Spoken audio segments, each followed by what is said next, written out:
Thank you, John Ward, Director of Emergency Management, Clay County, and we're reaching out to our citizens today. You're going to hear from myself, you're going to hear from the sheriff, and you're going to hear from Clay Electric today. I think we've all been paying close attention to the Hurricane Irma this past week.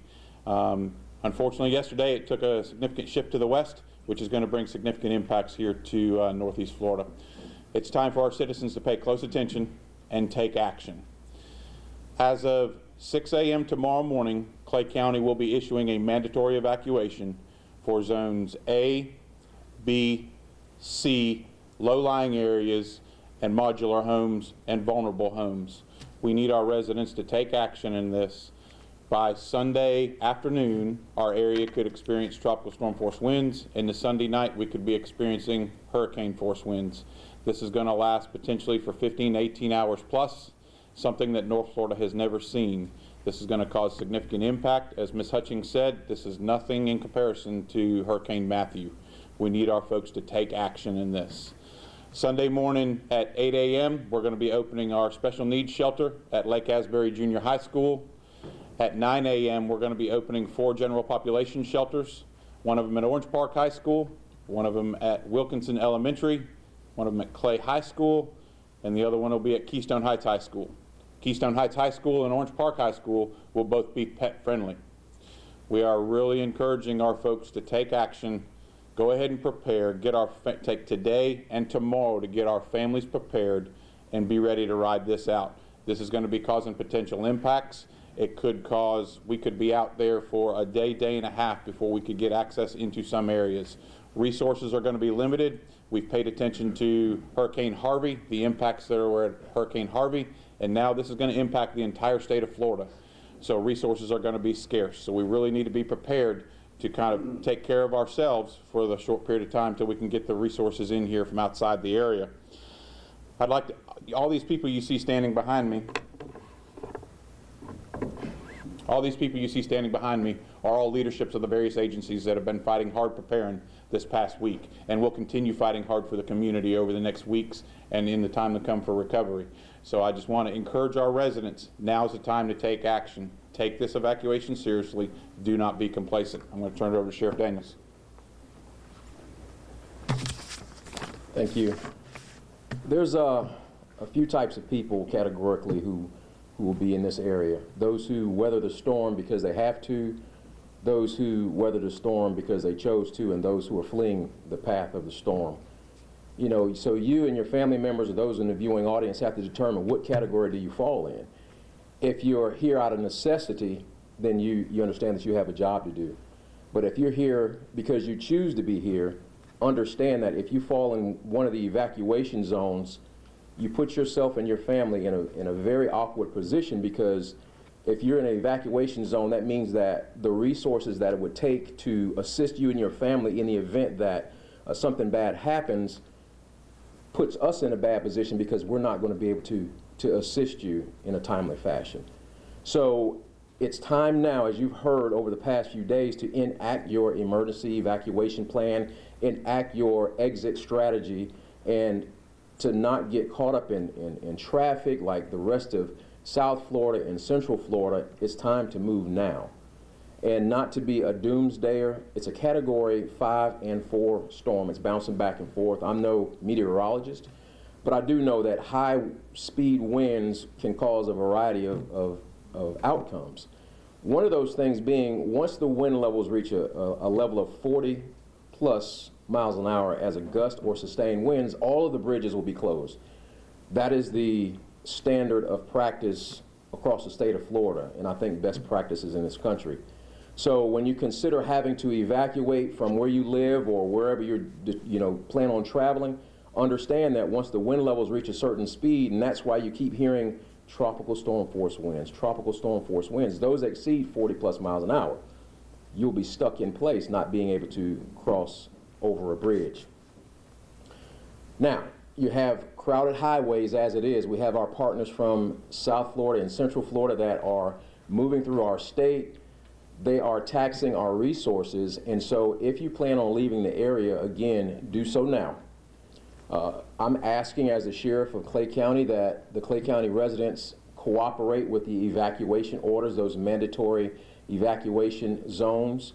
The emergency manager has already explained where the shelters are. You can find those on their website or call 904-284-7703, and those phone lines are being monitored 24 hours a day, 7 days a week. The Clay County Sheriff's Office will be to assist citizens monitoring those fuel sites around the viewing audience, at least within Clay County, to determine or keep a up-to-date list of those fueling sites that have fuel, so that the public is not running around looking for where they can find fuel. So that is one of the services that we're going to be providing. This comes from an old way of doing business that was done way back in the 70s. One of my good friends, one of the commissioners, Gabriel Hendry, reminded me of that's how it was done back then, and it was a success, and no reason to reinvent the wheel. So with that, again, be safe, enact your plan now. The men and women of the incident management team are in place. The plans are in place, and we are already moving and exercising those. Thank you.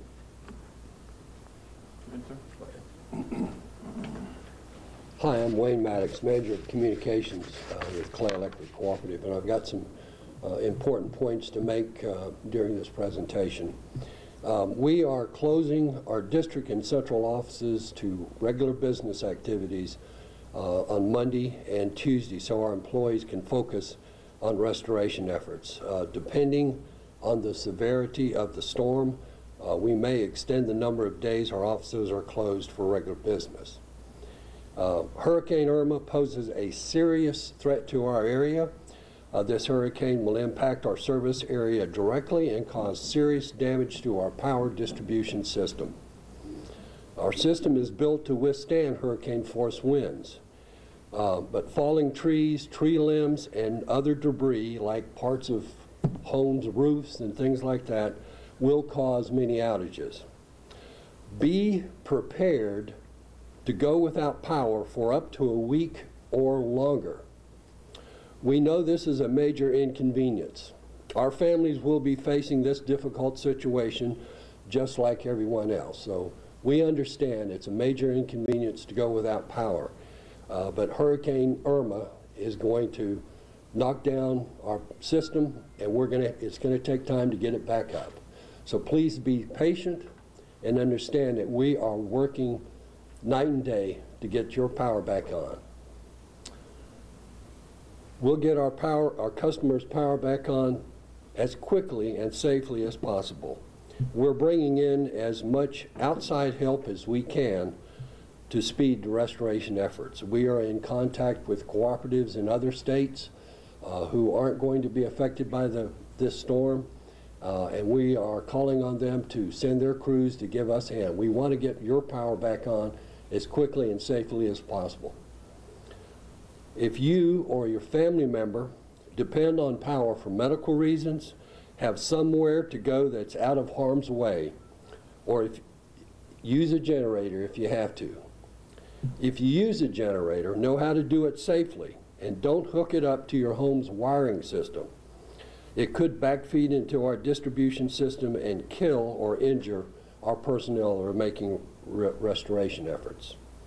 As soon as it's safe to do so, our repair crews, along with help from other co-ops, will begin restoration efforts and damage assessments. When going outdoors after the storm, be careful of low-hanging or downed power lines which may still be energized. We encourage our members to go to our website, clayelectric.com, for information about outage numbers and our restoration efforts. We'll also share information on our Facebook page. We're all in this together. We all depend on electricity. It's a major inconvenience when it's out.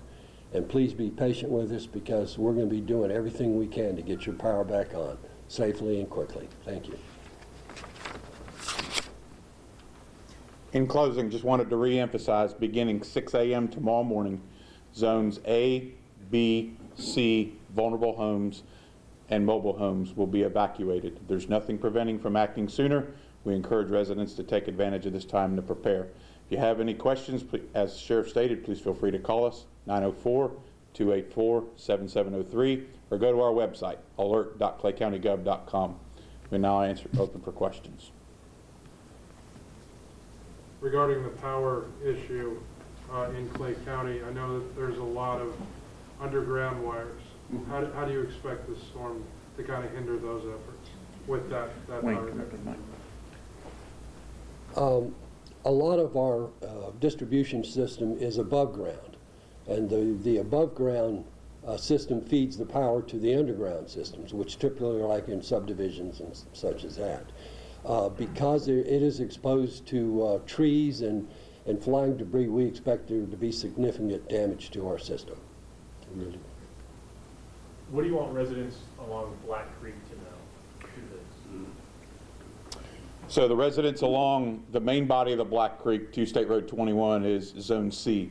And with what we're expecting, we could potentially be looking at a 6-foot storm surge up the river into the main body of the Black Creek, on top of what could potentially be 10 inches of rain.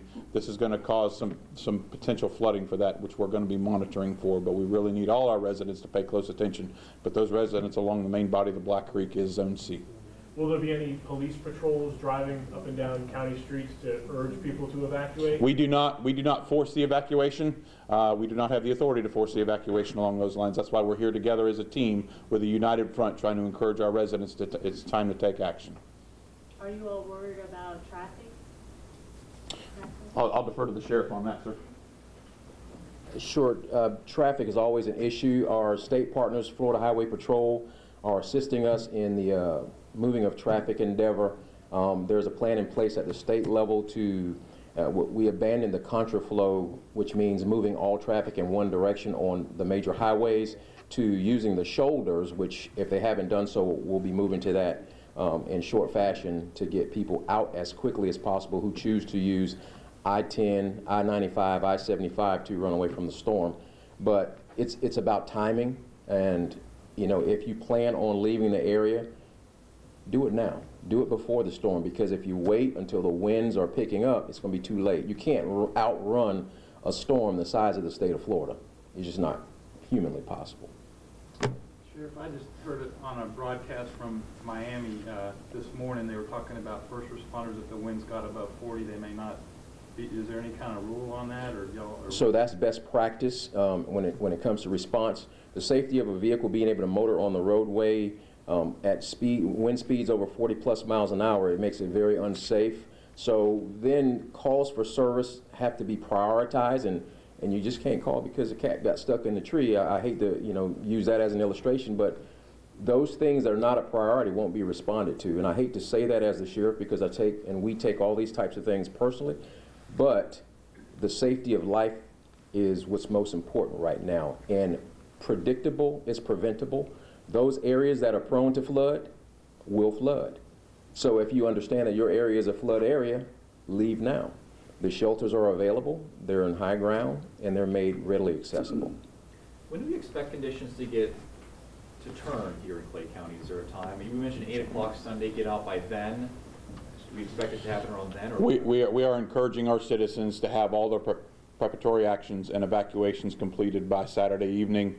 Conditions, obviously we've seen the storm shift back and forth. Conditions by late morning, early afternoon Sunday are expected to begin deteriorating and then carry on through till Monday late day. So, but again, we're also going to have a nor'easter that's going to be sitting over us, so we're going to have windy conditions on top of the nor'easter that's going to be bringing us rainfall, that type thing. So we're encouraging all residents to take action now and have their actions done by early Saturday evening. when we say things like this is going to be worse than Matthew, I think people watching this can't help but, get nervous, panic. What do you say to those people that hear that and kind of freak out? So that's why we encourage all year long, have a plan, have that family disaster plan. We want folks to take action, but we don't want them to panic, as the sheriff spoke of. We want them to take action, whether you're going to if you're in an evacuation zone, go ahead and take action and move. If you're outside of an evacuation zone and you feel uncomfortable in your home due to tree canopy or whatever that may be, you can still go to a shelter or relocate to another area. But we're really encouraging our folks to take action, but don't panic, and as he said, be patient, because tempers are going to run. So. It looks like one shelter outfitted for special needs help and then 2 for pets. Is any of that flexible in case you get inundated one way or the other? So we have a plan with our partners from the school district. We work with our partners from the school district and the health department, and we have shelters identified that if we need to expand, we can open on short notice if we needed to expand further. Yes, sir.